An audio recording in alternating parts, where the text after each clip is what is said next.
नमस्कार दोस्तों, मैं हूं अमित और आप देख रहे हैं नॉलेनोर। दोस्तों, जैसा कि आप सभी को पता है, भारतीय रेलवे के नए नियम के अनुसार अब जितने भी काउंटर से वेटिंग टिकट लिया गया है, उस टिकट को लेकर अगर आप स्लीपर में जाते हैं तो वहां पर आपसे पेनाल्टी ली जाएगी। भारतीय रेलवे के नियम ये कहता है कि अब आप उस वेटिंग टिकट से सिर्फ जनरल में यात्रा कर सकते हैं और पहले जो था इंटरनेट से जो वेटिंग टिकट था वो तो ऑटोमेटिक कैंसिल हो ही जाता था। लेकिन दोस्तों, इसके ऊपर मैंने जो वीडियो बनाई उसमें बहुत सारे लोगों ने कमेंट करके बोला कि अगर इस प्रकार से वेटिंग टिकट वाले को अलाउ भारतीय रेलवे स्लीपर क्लास में नहीं करेगी तो आखिर वेटिंग टिकट देती ही क्यों है। तो आज के इस वीडियो में हम समझने की कोशिश करेंगे कि इतना सारा वेटिंग टिकट भारतीय रेलवे यात्रियों को क्यों दे देती है जब वहां पर सीट अवेलेबल नहीं रहते हैं।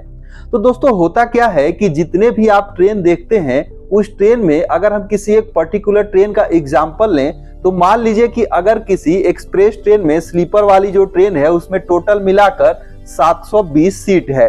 तो होता क्या है कि इस 720 सीट में से बहुत सारे सीट जो है कोटा के अंतर्गत चले जाते हैं। कोटा कहने का मतलब ये हुआ कि इसमें जो है ट्रेन के सीट में सबसे पहला जो कोटा होता है जो कि जनरल कोटा होता है, ये सारे कोटे काटने के बाद इस जनरल कोटे में जो है 720 में से लगभग 300 से 350 सीट ही आते हैं। बाकी सीट जो है ladies quota, HO quota, defence quota, parliament house quota, foreign tourist quota, duty pass quota, Tatkal quota, premium Kota, इस तरीके से आप देख सकते हैं बहुत सारी लिस्ट है जिसमें जो है इस कोटे के अंतर्गत बाकी आधी सीटें चली जाती है। तो अगर कोई यात्री जो है किसी ट्रेन में टिकट को बुक करेगा तो 320 जो है सीट बुक होने के बाद उसे कंटिन्यू वेटिंग टिकट मिलेगा और ये वेटिंग टिकट तब तक चलते रहेंगे जब तक कि 720 जो है पूरे ना हो जाए। भारतीय रेलवे यहाँ पर ऐसा इसलिए करती है क्योंकि सबसे पहले तो उसे कोटे के अंतर्गत सीट को रिजर्व करके रखना है। लेकिन अब मान लीजिए कि अगर कोई यात्री जो है उस कोटे में नहीं आता है तो वो ट्रेनें खाली जो है सीट खाली तो नहीं जाएंगी। तो यहाँ पर चार्ट प्रिपरेशन के बाद जो वेटिंग वाले रहते हैं उन्हें जो है वो सीट प्रोवाइड कर दी जाती है।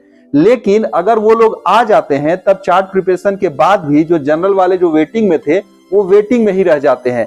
तो इसीलिए यहाँ पर ये जो है कारणों के चलते भारतीय रेलवे जो है लंबी वेटिंग देती है ताकि इस कोटे में हो सकता है कि टिकट कैंसिल हो तो लोगों का सीट कंफर्म हो जाए, जिसके चलते इस प्रकार से जो है वेटिंग ज्यादा दी जाती है। लेकिन दोस्तों, हालांकि ये सॉल्यूशन नहीं है। जिस प्रकार से लोगों ने कहा कि जो है सीट ट्रेन की जो कोच की संख्या बढ़ाई जाए, स्लीपर कोच की संख्या बढ़ाई जाए, जनरल कोच की संख्या बढ़ाई जाए, तो भारतीय रेलवे को इन सभी चीजों पे ध्यान देना चाहिए ताकि अगर लंबी वेटिंग दे रही है तो सभी को जो है सीट प्रोवाइड हो सके। इस कोटे के भरोसे जो है वेटिंग टिकट देना ज्यादा सही नहीं है। तो इस प्रकार से उम्मीद करते हैं आपको यहाँ पर चीजें समझ में आई होगी कि इतनी लंबी जो है वेटिंग भारतीय रेलवे क्यों देती है।